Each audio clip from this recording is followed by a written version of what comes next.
बिस्मिल्लाहिर्रहमानिर्रहीम। अस्सलाम वालेकुम नाज़रीन, उम्मीद करता हूँ आप तमाम लोग खैरियत से होंगे। और जब आप मुझे सुन रहे हैं तो या आप वोट डाल चुके होंगे या वोट डालने की तैयारी में होंगे या आप निकल रहे होंगे घर से। और इंशाल्लाह आप तमाम लोग अपनी फैमिलीज़ के साथ, दोस्तों के साथ, खानदानों के साथ आप लोग जाकर वोट डालेंगे और मैक्सिमम डालेंगे। मैं थोड़ा सा राउंड अप दे दूं कि आज का दिन कितना अहम है और कल के दिन में आपके इस एक दिन को इफेक्ट करने के लिए क्या क्या किया जाता रहे। लेकिन आप तमाम लोगों ने हौसला नहीं हारना, हिम्मत नहीं हारनी, किसी भी कीमत के ऊपर पुरसकून तरीके से जाकर पोलिंग के अमल का हिस्सा बनना है। अपना और अपने खानदान का, अपने दोस्तों का, वालिदैन का, बहन भाइयों का, सबका वोट कास्ट करवाना है और इसको जिम्मेदारी समझना है। अगर आप इसको जिम्मेदारी आज नहीं समझते तो फिर पाकिस्तान के प्रॉब्लम्स के ऊपर भी आप लोग बात नहीं कर सकेंगे। एंड मेरा उसके ऊपर बड़ा स्ट्रेट फॉरवर्ड सा एक स्टांस है कि अगर आपको किसी चीज़ से प्रॉब्लम है तो उसको बदलने के लिए किरदार अदा कीजिए, सिर्फ घर बैठकर कंप्लेंट मत कीजिए। एक दो बड़ी डेवलपमेंट्स है वो आपके सामने रख दूं। एक तो जो 7 फरवरी का दिन गुजरा गुज़श्ता हेक्टिक डे था। मैं रात के बहुत लेट पहर आपसे मुखातिब हूँ, रीज़न कि मैं ऑफिस से अब इस टाइम आया हूँ। और कल फिर सुबह जब 8 फरवरी का दिन स्टार्ट हो जाएगा तो चल से चल होगा, बैक टू बैक होगा। अब कहानी कुछ इस तरह की है कि जनाबे वाला एक तो फेक न्यूज़ फैलाई जाती रही सारा दिन, आज के दिन को इफेक्ट करने के लिए, आपके 8 फरवरी के दिन को इफेक्ट करने के लिए, कि जनाब राजा बशारत साहब से कहानी स्टार्ट हुई कि जी राजा बशारत साहब जो हैं NA 55 से पाकिस्तान तहरीक इंसाफ के बैक्ड उम्मीदवार हैं। पहले वजीर कानून थे, पंजाब में सूबाई सीट पर थे, अब वो नेशनल असम्बली पे कॉन्टेस्ट कर रहे हैं। और मैं इस्लामाबाद में हूँ। मैं हल्के कुछ जो लोकली कुछ दोस्त हैं जो हमारे यहाँ पर न्यूज़ चैनल्स में काम करते हैं, सहाफ़ी हैं या बाकी जो वर्कर्स हैं, उनसे मेरी बात करता रहता हूँ कि कहाँ पे रहते हो, तुम्हारे हल्के की क्या सिचुएशन है। तो मुझे तकरीबन सभी लोगों ने एक ही बात बताई कि जी NA 55 जहाँ से राजा साहब इलेक्शन लड़ रहे हैं, वो बहुत अच्छे कैंडिडेट और बहुत तगड़े उम्मीदवार हैं, तहरीक इंसाफ के बैक्ड उम्मीदवार, तहरीक इंसाफ के हिमायत याफ्ता उम्मीदवार। तो उनके साथ दो इंसिडेंट हुए। एक तो पहले उनके भाई को वो गायब थे मंजर से, तो उसके लिए राजा साहब जो उनके राजा नासिर साहब उनके वकील हैं, उन्होंने इस्लामाबाद हाई कोर्ट से रुजू किया था। और जस्टिस अरबाब मोहम्मद ताहिर साहब जो हैं, उनकी अदालत में ये केस लगा हुआ था उनकी बाजियाबी के लिए। और ये बहुत बड़ा केस था कि प्रेसिडेंट सेट होना चाहिए। मेरा इस पर बड़ा स्ट्रिक्ट बिलीव है और मैं सादा सा इसके ऊपर एक बिलीव रखता हूँ कि जनाब एक जज अगर चाहे तो वो निज़ाम के सामने डट कर खड़ा हो सकता है और वो निज़ाम की बेहतरी में अपना किरदार अदा कर सकता है। जस्टिस अरबाब मोहम्मद ताहिर साहब जो हैं, आज उन्होंने अपना किरदार अदा किया है। 9 घंटे समाज चली है, ये 9 घंटे इसके ऊपर तगोदो होती रही है। तकरीबन 2 बजे के करीब, 2 या 3 बजे के करीब राजा नासिर साहब जो है उन्होंने ये अदालत में पेश हुए और उन्होंने कहा जनाबे वाला कि हमारा मेरा क्लाइंट जो है वो इस टाइम के ऊपर गायब है और उनको बाजियाबी के लिए हुक्म दिया जाए। उसके बाद अदालत हुक्म देती है, पुलिस कहती है हमारे पास नहीं है। फिर अदालत कहती है जनाब आपको इतना वक्त है शाम तक का, आप उनको ले आइए वरना फिर कहानी नहीं चलेगी आगे। और फिर अदालत वहाँ पर अड़ जाती है, अदालत ने स्टांस लिए रखा एंड इवेंचुअली राजा साहब को इनको पेश करना पड़ा, राजा बिशारत साहब के भाई को इवेंचुअली पेश करना पड़ा। और 9 घंटे की ये समात थी एंड इवेंचुअली रात के लेट पहर उनको पेश कर दिया गया। छोड़ा गया नहीं छोड़ा गया वो एक अलग से कहानी है। जब उनको पेश किया गया तो उनको राजा नासिर साहब ने दरखास्त वापस ले ली, जो वकील थे उन्होंने कहा जी हमारा मेरा जो क्लाइंट है वो आ गया, मेरा मौकल जो है वो उसको पेश कर दिया गया, लिहाजा हमारी दरखास्त निपटा दी जाए। कहानी यहाँ पर खत्म नहीं होती। राजा साहब को गायब क्यों किया गया था, ये एक सवाल है। और इसका जवाब आप तमाम लोग जानते हैं कि वो हल्का बहुत तगड़ा है और वहाँ पर कैंपेन तहरीक इंसाफ के हिमायती याफ्ता उम्मीदवार की बहुत अच्छी थी और इनके भाई भी राजा बिशारत साहब के बहुत एक्टिव हैं। इससे बड़ी खबर है, इससे बड़ी खबर ये है कि शाम को मैं स्टूडियो में था तो मेरे पास भी एक खबर आई और हमारे जो दोस्त बाकी सब तमाम जो पैनलिस्ट बैठे हुए थे, हम तमाम लोगों के पास एक खबर आती है कि राजा बशारत साहब जो है वो इलेक्शन से दस्तबरदार हो गए। अब उस इलेक्शन से दस्तबरदारी का एंगल क्या दिया गया कुछ न्यूज़ चैनल्स की जानिब से और स्पेशली कुछ डिजिटल मीडिया के जो लोग हैं, जो बड़े हैंडल्स हैं, वो उन्होंने कैसे उस खबर को पैडल किया। उन्होंने कह दिया जी कि तहरीक इंसाफ के बानी चेयरमैन ने दस्तबरदारी का ऐलान कर दिया। अच्छा, वो खबर मुझे भी इस टाइम के ऊपर लगा कि how is it even possible, क्योंकि हम इससे कुछ ही देर पहले आसमा शराजी साहिबा और बाकी जो लोग हैं ये डिस्कस कर रहे थे कि जो जिस तरह के हालात तो वाकयात हैं, मुमकिनात में से कि PTI जो है वो इलेक्शन का बाइकआउट भी कर दे। तो फिर मैंने उस खबर को वेरीफाई ऑन एयर जाते ही मैंने साथ ही अपना फ़ोन, हालांकि मैं फ़ोन बहुत कम यूज़ करता हूँ, जब मैं ऑन एयर होता हूँ तो मैं फ़ोन से दूर रहता हूँ क्योंकि आपका वो अटेंशन डाइवर्ट हो जाती है। तो मैं फ़ोन से दूर रहता हूँ। उसी टाइम पे मैंने PTI के कुछ लोगों से या इधर-उधर से कुछ और सहाफ़ियों से और कुछ अपने सोर्सेज़ से कंफर्म करना स्टार्ट कर दिया इस क्रेडिबिलिटी ऑफ दिस न्यूज़ कि राजा बिशारत साहब के वाक़ई दस्तबरदार हो गए। तो उतनी देर में हमारे जो बाकी सहाफ़ी हैं सारे उन्होंने कहना स्टार्ट कर दिया कि तो भी दरवाज़ा खुला है, देखिएगा कुछ देर के बाद कितने लोग हैं जो दस्तबरदार हो जाएँगे PTI के इलेक्शन से। दिन चढ़ने से पहले-पहले ही एक लंबी लाइन लग जाए जो कहेगी जी हम बायकॉट करते हैं इलेक्शन का और हम दस्तबरदार हो रहे हैं। But with in couple of minutes, 2 या ढाई 3 मिनट के अंदर ही मैंने खबर का सुराग लगा लिया था और कंफर्म कर लिया था कि राजा बशारा साहब की वीडियो फेक है। आर्टिफिशियल इंटेलिजेंस से कोई वीडियो बनाई गई है, लास्ट कुछ सेकंड्स थे, वो वीडियो बनाकर स्प्रेड की गई और उसको फिर मरियम नवाज साहिबा तक ने रीट्वीट किया। मरियम नवाज साहिबा भी ये फेक न्यूज़ जो है वो फैलाती रही और उन्होंने अपना किरदार उसके अंदर अदा किया। मुझे अफसोस होता है कि इतनी बड़ी लीडर एक जमात की और फिर ये पीटीआई के ऊपर या पीपल्स पार्टी के ऊपर या किसी और जमात के ऊपर अगर ये कल को इल्ज़ाम लगाती हैं जी ये फेक न्यूज़ फैला रहे हैं, तो मुझे कोई हैरानगी फिर नहीं होगी। रीज़न कि आप तमाम लोग ही फिर एक लाइन के अंदर खड़े हुए हैं। आपने तो खुद फेक न्यूज़ फैलाई है।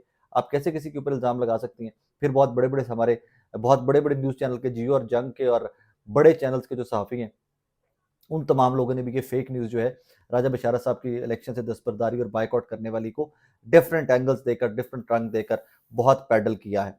अब यहाँ पर कहानी क्या होती है? अफ़सोस का मकाम है, इलेक्शन बड़ा क्रेडिबल, साफ, शफ़ाफ होना चाहिए था, लेकिन इसकी शफ़ाफ़ियत के ऊपर पहले दिन से सवाल उठाते आ रहे हैं। कम से कम मैं तो अल्लाह की ज़ात का लाख करोड़ दफ़ा शुक्र है कि बड़ा दबंग तरीके से सब कुछ रिपोर्ट करता आया हूँ कि what is happening in this country. और मुझे ज़ाती तौर पे लगता था कि ये हक है आप तमाम लोगों का, तमाम वोटर्स का हक है कि आप बाइज्जत तरीके से जाके पुरसकून इलेक्शन के अंदर किसी भी सियासी जमात के लिए आप अपना वोट डाल सकें। लेकिन खैर जो होता रहा वो तो पहले मैं रिपोर्ट करता आया। यहाँ पर प्रॉब्लम क्या है कि एक तरफ जब पीएमएलएन ने ये हरकत की कि उनकी जो लीडर है मुस्लिम लीग नून की मरियम नवाज साहिबा, उन्होंने ये ट्वीट्स रीट्वीट करना स्टार्ट कर दी, तो उसके बाद कुछ ऐसे हैंडल उठे कि उन्होंने पीएमएलएन के खिलाफ प्रोपेगेंडा करना स्टार्ट कर दिया कि नवाज शरीफ साहब की कोई वीडियो मैंने सुना है कि फेक, मैंने देखी तो नहीं, मुझे दफ्तर में एक दोस्त ने बताया कि नवाज शरीफ साहब की कोई आर्टिफिशियल इंटेलिजेंस से वीडियो बनाकर उन्होंने कहा जी मैं इलेक्शन से दस्तबरदार होता हूँ।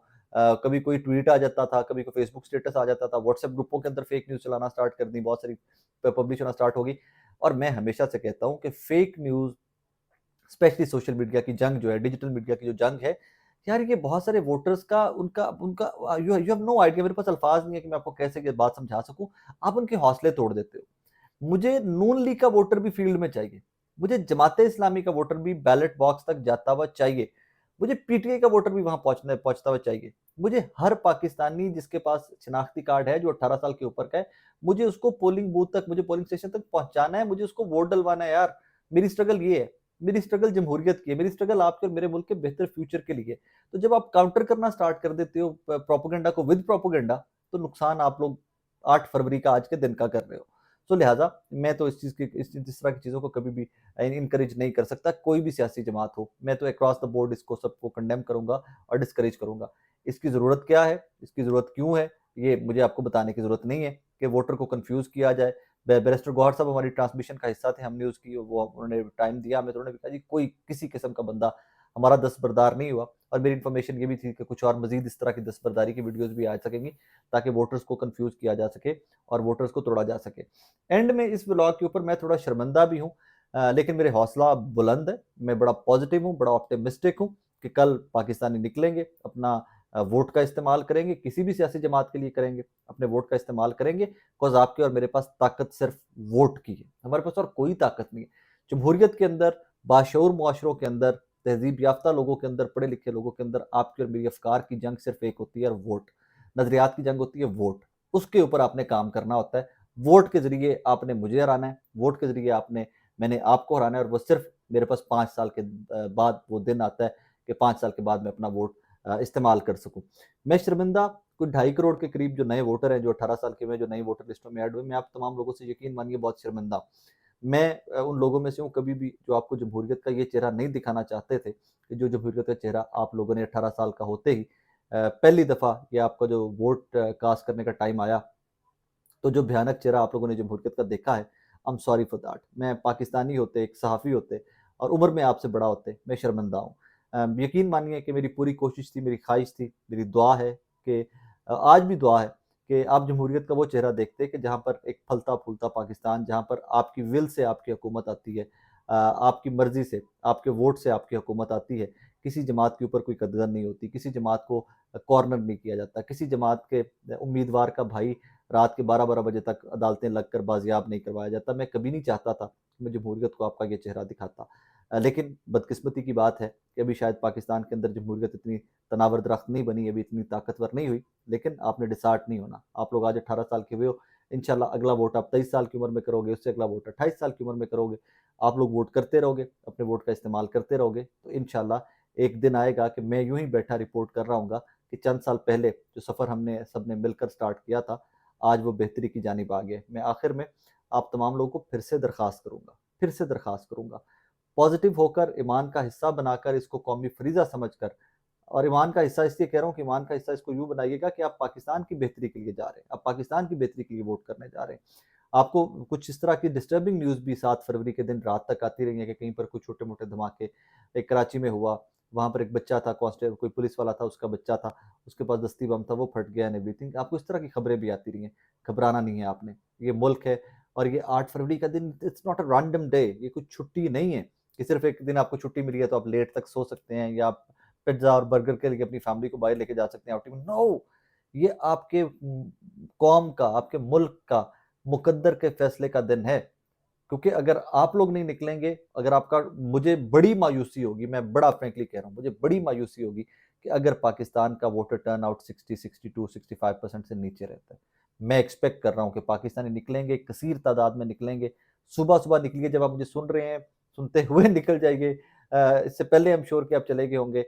जिस टाइम, जैसे फर्स्ट ऑफ ऑल आपका सबसे, आज 8 फरवरी के दिन सबसे इम्पोर्टेंट काम आप लोगों का वोट डालना होना चाहिए। और मुझे बड़ी खुशी होगी कि आज रात को बैठकर मैं टीवी के ऊपर जब रिजल्ट अनाउंस कर रहा हूँ इंशाल्लाह, तो मैं अच्छे-अच्छे रिजल्ट अनाउंस कर रहा हूँगा कि पुरअमन रिजल्ट्स। किसी पोलिंग स्टेशन के ऊपर, किसी हल्के के अंदर कोई बदअमनी नहीं हुई, लोगों ने बाइज्जत तरीके से गए हैं और मुझे खुशी होगी, मेरी दुआ भी है। I am looking forward to that day. Happy polling. इसके लिए मेरे पास कुछ और नहीं था, लेकिन हैप्पी पोलिंग इसलिए कि इसको पुरअमन रखना है आपने। इसको आपने बड़े महज़्ज़ब और तमीज़ के दायरे के अंदर रहते हुए इख्तिलाफ़ भी कीजिए सियासी जमातों के साथ। जिस किसी सियासी जमात से आपकी वाबस्तगी है, जाइए वोट डालिए, एक मज़बूत पाकिस्तान के लिए वोट डालिए। एक और चीज़ शहजाद रॉय साहब ने रात को एक ट्रांसमिशन में कहा कि डरा कर नहीं, हरा कर जीतो। तो ये आप पर है कि आप डर गए हैं या आप अपने मद्दे मुकाबिल जमात को हरा कर जीतना चाहते हैं। Wish you good luck. और वोट, फिर से कह रहा हूँ, वोट बहुत, बहुत, बहुत, बहुत, बहुत ज़रूरी है। वोट ज़रूर डालिएगा। अपना बहुत सारा ख्याल भी रखिएगा और वोट ज़रूर डालिएगा। अल्लाह हाफ़िज़।